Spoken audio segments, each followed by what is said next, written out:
एक बार की बात है। गौतम बुद्ध अपने शिष्यों के साथ एक गांव से दूर किसी बड़े नगर की तरफ जा रहे थे। गर्मी के दिन थे और रास्ता भी बहुत लंबा था। गौतम बुद्ध अपने शिष्यों सहित बहुत देर से चल रहे थे, जिस वजह से उन्हें बहुत प्यास लगी थी।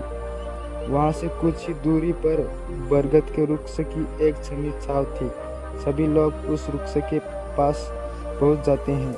महात्मा बुद्ध अपने शिष्यों सहित वृक्ष की घनी छाया के नीचे विश्राम करने लगते हैं। बहुत देर से चलने की वजह से सभी का गला प्यास से सूख रहा था। यह बात बुद्ध जानते थे।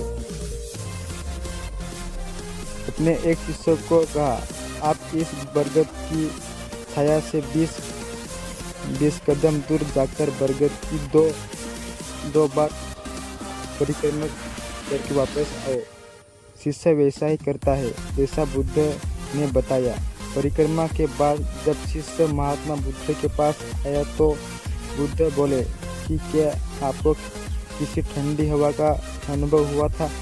शिष्य बोला, हाँ महात्मा बुद्ध, उस उत्तर दिशा की तरफ से मुझे कुछ ठंडी हवा की अनुभव हुआ था।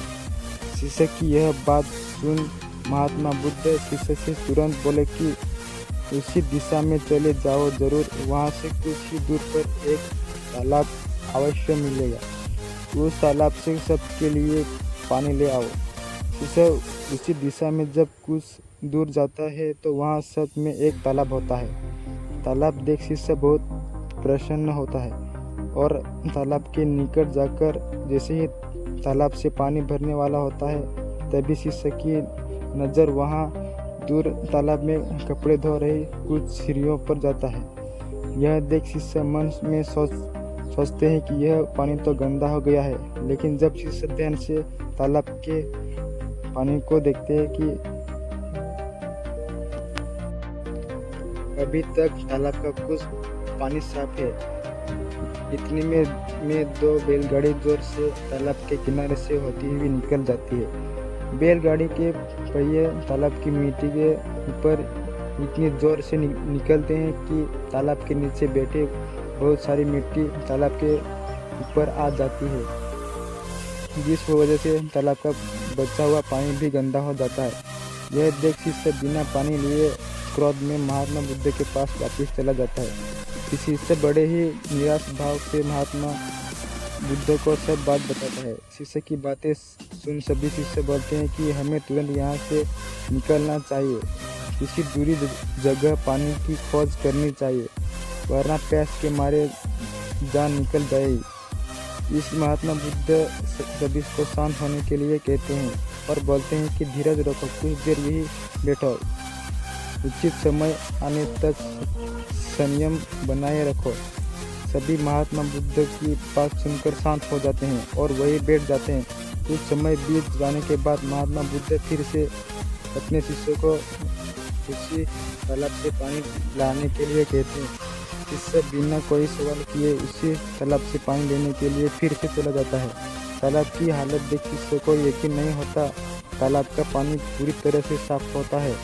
यह देख शिष्य बहुत खुश होता है और पानी भरकर महात्मा बुद्ध के पास जाता है।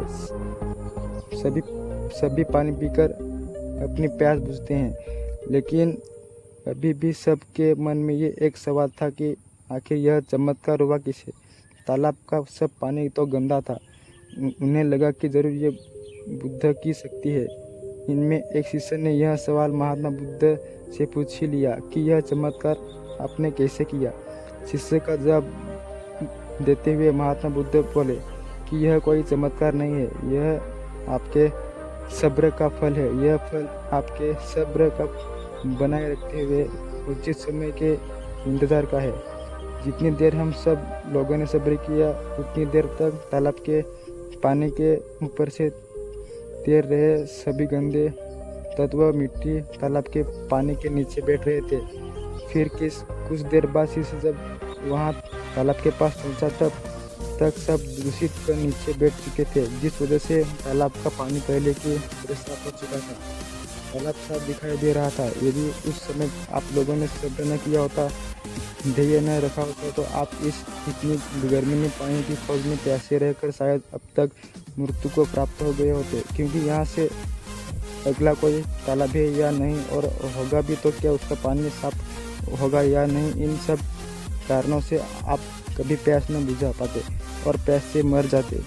दोस्तों, ये कहानी आपको कैसी लगी कमेंट करके ज़रूर बताना, और आप भी लाइफ को लेकर बहुत ही परेशान हो तो वीडियो को लाइक एंड चैनल को सब्सक्राइब जरूर करना। धन्यवाद।